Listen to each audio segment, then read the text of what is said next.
Hello friends, आज का हमारा टॉपिक है कि एबीबी वीएफडी में पैरामीटर कैसे सेट करते हैं, उसका टर्मिनल वायरिंग कैसे होता है और 2 और 3 वायर ऑपरेशन कैसे होता है उसके बारे में हम बात करेंगे और प्रैक्टिकल भी देखेंगे कि उसका वायरिंग कनेक्शन कैसे होता है वो भी हम देखेंगे। चलिए फ्रेंड, हम पहले देख लेते हैं कि उसका मॉडल नंबर क्या रहता है और मॉडल नंबर से ही आपको पता चल जाता है कि हमारी जो वीएफडी है उसका इनपुट पावर क्या है। यहाँ पे जो आपको इमेज में दिख रहा है जो एक वीएफडी का मॉडल नंबर है, उसमें जो ACS 150 है जो उसकी प्रोडक्ट सीरीज है और 03 है जो हमारा जो इनपुट पावर है। यहाँ पे जो 01 होगा तो सिंगल फेज इनपुट होगा और यहाँ पे 03 है तो 3 फेज इनपुट है। यहाँ पे E है, इसका मतलब क्या है, जो EMC फिल्टर है जो कनेक्टेड 50 हर्ट्ज फ्रीक्वेंसी में। यहाँ पे U होगा तो EMC फिल्टर है जो डिसकनेक्टेड है जो 60 हर्ट्ज फ्रीक्वेंसी में। और नेक्स्ट है 08A8 है, तो उसका मतलब क्या है कि यहाँ पे जो VFD है जो 8.8 एम्पियर की है। और लास्ट में जो 4 है तो 4 का मतलब क्या है, जो 380 से 480 वोल्ट है जो AC पावर में। यहाँ पे 2 होगा तो 200 से 240 वोल्ट है जो AC पावर में।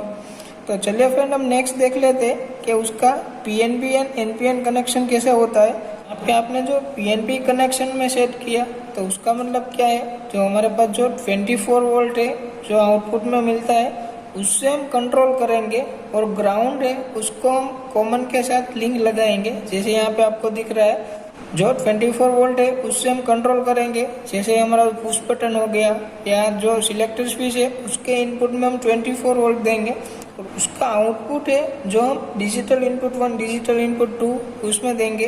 तो जो हमने PNP मोड सिलेक्ट किया तो NPN मोड सिलेक्ट किया तो उसमें क्या रहता है, जो हमारा 24 वोल्ट है और कॉमन को हम लिंक लगाएंगे और ग्राउंड से हम कंट्रोल करेंगे। जैसे यहाँ पे जो दिख रहा है इमेज में, जो ग्राउंड है उसको हम कनेक्ट करेंगे, जो पुश बटन है या सिलेक्टर स्विच है उसके इनपुट में देंगे और उसका आउटपुट है अब डिजिटल इनपुट 1 डिजिटल इनपुट 2 में देंगे। चलिए फ्रेंड, हम प्रैक्टिकली देख लेते हैं कि जो ABB कंपनी की ड्राइव है उसका कनेक्शन कैसे करता है, उसका कंट्रोल वायरिंग कैसे होता है, में acceleration and D acceleration time में वो कैसे वर्क करता है। चलिए फ्रेंड, हम देख लेते हैं। फ्रेंड्स, ये हमारे पास जो VFD है जिसका यहाँ पे मॉडल नंबर है जो ACS 35503E 05A6 एंड 4 जो उसका मॉडल नंबर है। यहाँ पे 05A6 है, मीन्स के 56 एम्पियर है जो VFD की कैपेसिटी है। हमने आगे भी देखा था कि 05A6 होगा तो 56 एम्पियर होगा। यहाँ पे 2 इंडिकेशन लाइट है जो पावर एंड फॉल्ट के लिए। अभी पावर की जो ग्रीन इंडिकेशन है ऑन है, जैसे ही फॉल्ट आएगा तो नीचे वाली लाइट है ऑन होगी। यहाँ पे उसका जो control wiring and power wiring है, यहाँ पे जो U1 V1 W1 है जिसमें हमने इनपुट पावर दिया है और यहाँ पे U2 V2 W2 है जहाँ से हम मोटर कनेक्ट करेंगे जो VFD का आउटपुट है। और उससे ऊपर है यहाँ पे जो उसका कंट्रोल वायरिंग है जो यहाँ से 1 से लेके 16 तक है उसका कंट्रोल वायरिंग है। वहाँ पे हम पोटेंशियोमीटर यूज़ करके हम मोटर की स्पीड है वो हम कंट्रोल कर सकते हैं। और उसके साइड में जो यहाँ पे 17, 18, 19 नंबर है वो NONC कॉन्टैक्ट है, मीन्स के यहाँ से आप जो अलार्म कनेक्ट कर सकते हो, हूटर कनेक्ट कर सकते हो कि जैसे ही हमारी VFD है ऑन हो तब हूटर ऑन होना चाहिए, जैसे ही VFD ट्रिप हो तब हूटर ऑन होना चाहिए। तो इस हिसाब से यहाँ पे इंडिकेशन ऑन ऑफ कर सकते हो। चलिए फ्रेंड, हम नेक्स्ट देख लेते हैं कि VFD है हमने दूर से ऑपरेट की है, मीन्स के रिमोट वायरिंग किया है, इसलिए उसका रिमोट है वो हमने बाहर की साइड कनेक्ट किया है। जो यहाँ पे आपको दिख रहा है जो VFD है उसका रिमोट हमने बाहर की साइड कनेक्ट किया है। हम जो उसका पैरामीटर है उसको हम सेट कर सकते हैं, जैसे स्टार्ट पुश बटन है, स्टॉप पुश बटन है। और यहाँ पे लोकल एंड रिमोट है, उसमें हम लोकल रिमोट से सेट कर सकते हैं, मीन्स कि हमारी VFD है वो लोकल में ऑन होनी चाहिए या रिमोट में ऑन चाहिए। यहाँ पे हम पैरामीटर सेट कर सकते हैं अप डाउन की है, जिससे हम जो पैरामीटर है उसको अप डाउन कर सकते हो। तो चलिए फ्रेंड, इसमें हम देख लेते हैं कि acceleration and D acceleration time क्या होता है। जैसे ही हम स्टार्ट पुश बटन प्रेस करेंगे तब उसको मैक्सिमम फ्रीक्वेंसी तक पहुँचने में जितना टाइम लगता है उसको हम एक्सेलरेशन टाइम बोलेंगे। यहाँ पे जो मैंने स्टार्ट पुश बटन प्रेस किया, ये फ्रीक्वेंसी है जो इंक्रीज़ हो रही है, तो उसको मैक्सिमम फ्रीक्वेंसी है जो हमने सेट की है उस तक पहुँचने में जितना टाइम लगता है उसको हम एक्सेलरेशन टाइम बोलते हैं। यहाँ पे जो मैक्सिमम फ्रीक्वेंसी है वो 35 हर्ट्ज सेट की है, तो 35 हर्ट्ज तक पहुंचने में जितना टाइम लगा उसको हम एक्सेलरेशन टाइम बोलेंगे। वो हम अपनी एप्लीकेशन मुजब सेट कर सकते हैं, जो एक्सेलरेशन टाइम है एंड डी एक्सेलरेशन टाइम है। यहाँ पे जो 35 हर्ट्ज तक पहुँचा उसमें 30 सेकंड लगा, जो हमने 30 सेकंड सेट किया है एक्सेलरेशन टाइम, तो उसको हम एक्सेलरेशन टाइम बोलते हैं। और डी एक्सेलरेशन टाइम किसको बोलेंगे कि जैसे ही हम पुश बटन है मीन्स के स्टॉप पुश बटन है उसको हम जैसे ही प्रेस करेंगे तो जो 35 हर्ट्ज फ्रीक्वेंसी है उसको 0 हर्ट्ज मीन्स के मिनिमम स्पीड तक पहुंचने में जितना टाइम लगता है उसको हम डी एक्सेलरेशन टाइम बोलते हैं। यहाँ पे जो मैंने स्टॉप पुश बटन है उसको प्रेस किया तो जो फ्रीक्वेंसी है जो डिक्रीज हो रही है तो उसको 0 हर्ट्ज मीन्स के जब हमारी मोटर है स्टॉप पोजीशन में आए उस तक पहुंचने में जितना टाइम लगता है उसको हम डी एक्सेलरेशन टाइम बोलते हैं। वो अपनी एप्लीकेशन हिसाब हम सेट कर सकते हैं। अगर आपको पंप या ब्लोअर चलाना है तो acceleration and D acceleration time है वो ज़्यादा रख सकते हो, अदर एप्लीकेशन के लिए आप कम रख सकते हो।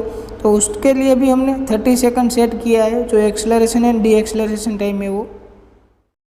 चलिए फ्रेंड हम देख लेते हैं कि 2 वायर और 3 वायर ऑपरेशन में कैसे कनेक्शन होता है और उसमें कौन सा पैरामीटर सेट करने का रहता है। यहाँ पे जो 9902 है, जो ये पैरामीटर में आप 1 सिलेक्ट करेंगे तो हमारी जो VFD है वो कैसे ऑपरेट होगी। चलिए हम देख लेते हैं कि यहाँ पे जो मैंने कंट्रोल टर्मिनल दिखाया है, यहाँ पे जो 2, 3, 4 है, यहाँ पे हम पोटेंशियोमीटर कनेक्ट करेंगे। जो यहाँ पे पोटेंशियोमीटर में 3 पॉइंट रहता है, मतलब यहाँ पे 1 और 3 है जो पॉजिटिव और नेगेटिव रहता है। मतलब जो हमारा DC है जो 10 वोल्ट है, यहाँ पे हम पॉजिटिव 1 के साथ कनेक्ट करेंगे। और जो 3 नंबर है जो ग्राउंड है जो हमने यहाँ पे कनेक्ट किया है 3 नंबर में। और जो 2 नंबर है जो स्पीड रेफरेंस है, मतलब आउटपुट है पोटेंशियोमीटर का, वो हम AI इनपुट 1 है वहाँ पे हम कनेक्ट करेंगे। तो यहाँ पे 2 सिलेक्टर स्विच है, जो यहाँ पे स्टार्ट और स्टॉप करने के लिए एक सिलेक्टर स्विच है, एक फॉरवर्ड और रिवर्स रन कराने के लिए एक सिलेक्टर स्विच है। तो यहाँ पे हमको PNP मोड सिलेक्ट किया है, तो उसमें क्या रहेगा हमने आगे भी देखा है। तो उसमें जो ग्राउंड है वो हम कॉमन के साथ वो लिंक करेंगे। और जो हमारा जो 24 वोल्ट है उससे हम कंट्रोल करना है। तो यहाँ पे जो 2 सिलेक्टर स्विच है इसके इनपुट में हम 24 वोल्ट है वो यहाँ पे इनपुट में कनेक्ट करेंगे। और उसका जो आउटपुट है, जो यहाँ पे जो स्टार्ट और स्टॉप सिलेक्टर स्विच है उसका आउटपुट है यहाँ पे डिजिटल इनपुट 1 है उसमें हम कनेक्ट करेंगे। और जो सेकंड सिलेक्टर स्विच है जो फॉरवर्ड और रिवर्स के लिए है उसका आउटपुट है जो यहाँ पे डिजिटल इनपुट 2 है उसमें हम कनेक्ट करेंगे। यहाँ पे जो 19, 20, 21 है, जो ये 3 टर्मिनल है जो रिले का आउटपुट है। जो यहाँ पे रिले आउटपुट कॉमन है, रिले आउटपुट NC कॉन्टैक्ट है, रिले आउटपुट NO कॉन्टैक्ट है। यहाँ से हम रेडी या रनिंग या फॉल्ट कंडीशन में हम कोई भी इंडिकेशन लाना है तो यहाँ से हम NO NC कॉन्टैक्ट यूज करके हम इंडिकेशन सेट करते हैं। तो जैसे ही हमारी मोटर रन हो तो अब इंडिकेशन आना चाहिए, जब फॉल्ट हुआ तब इंडिकेशन आना चाहिए, वो हम यहाँ पे NO NC कॉन्टैक्ट यूज करके हम कनेक्शन कर सकते हैं। तो उसमें क्या रहता है, जैसे ही डिजिटल इनपुट 1 है उसमें हमारी जो VFD है या तो स्टार्ट होगी या तो स्टॉप होगी।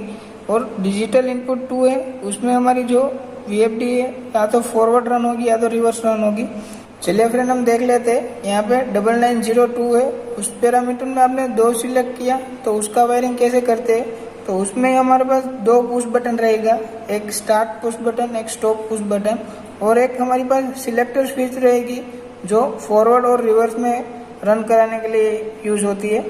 तो इसमें भी पोटेंशियोमीटर का वायरिंग सेम ही रहता है, जैसे हमने पहले देखा था उस तरह से। जो रेफरेंस है वो हम AI इनपुट 1 में देंगे और जो पॉजिटिव नेगेटिव टर्मिनल है तो हम 10 वोल्ट और ग्राउंड के साथ कनेक्ट करेंगे। यहाँ पे भी PNP मोड है, तब यहाँ पे ग्राउंड और कॉमन को हम लिंक लगाएंगे। और जो 24 वोल्ट है उससे हम कंट्रोल करेंगे। जो यहाँ पे मेरे पास 2 पुश बटन है, एक स्टार्ट पुश बटन है, एक स्टॉप पुश बटन है, दोनों में इनपुट में हम कनेक्ट करेंगे। और एक है जो हमारे पास सिलेक्टर स्विच है उसके इनपुट में भी हम 24 वोल्ट देंगे। उसका आउटपुट है जो फर्स्ट वाला स्टार्ट पुश बटन है उसका हमने आउटपुट है जो डिजिटल इनपुट 1 में देंगे। और स्टॉप पुश बटन है उसका आउटपुट है जो हम डिजिटल इनपुट 2 है उसके साथ कनेक्ट करेंगे। और जो सिलेक्टर स्विच है हमारे पास फॉरवर्ड और रिवर्स है उसका आउटपुट है हम डिजिटल इनपुट 3 में कनेक्ट करेंगे और उसमें भी यहाँ पे रिले रहती है, जैसे हमने आगे देखा था, जो हमको इंडिकेशन के लिए हम यूज़ करते हैं NONC कॉन्टैक्ट है। तो उससे क्या होगा, यहाँ पे जैसे आपको यहाँ पे इमेज में दिख रहा है, तो डिजिटल इनपुट 1 है, उससे जो हमारी VFD है वो ऑन होगी।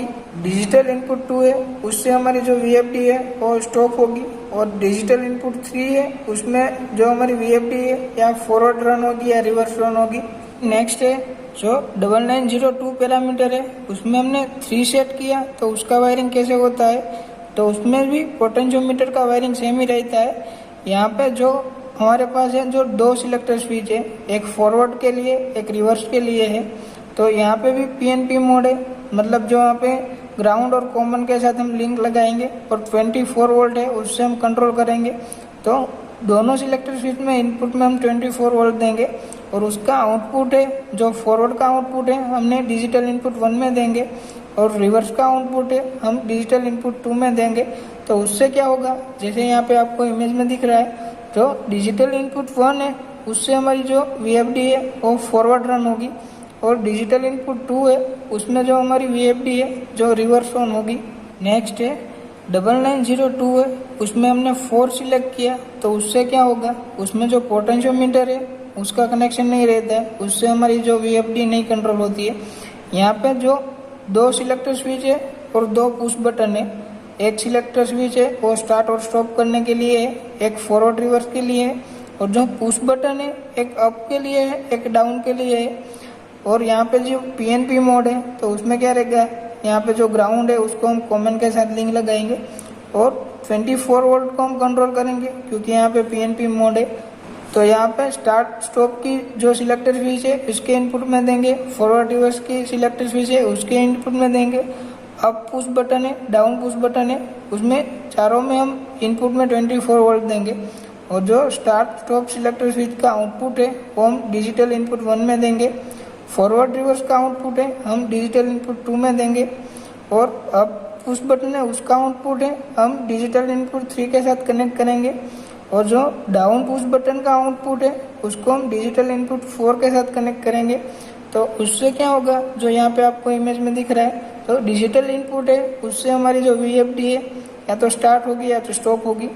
डिजिटल इनपुट 2 है उसमें हमारी जो VFD है जो फॉरवर्ड रन होगी या रिवर्स रन होगी, और जो डिजिटल इनपुट 3 है उसमें क्या रहेगा, जो अप पुश बटन है मतलब हमारी जो VFD की स्पीड है वो इंक्रीज होगी, और डिजिटल इनपुट 4 है तो उससे क्या होगा, जो डाउन के लिए है तो हमारी जो VFD की स्पीड है वो डिक्रीज होगी। तो आई होप कि आपको पता चल गया कि ABB कंपनी की जो VFD आती है उसमें कौन सा पैरामीटर सेट करने का रहता है, उसमें 2 वायर और 3 वायर कनेक्शन कैसे होता है, और हमने प्रैक्टिकली देखा कि उसमें एक्सेलरेशन एंड डीएक्सेलरेशन टाइम कैसे होता है। आपको ये वीडियो कैसा लगा हमें कमेंट करके ज़रूर बताएं। आपकी कमेंट और लाइक ही हमको अच्छे टॉपिक पे वीडियो बनाने के लिए सपोर्ट करते हैं।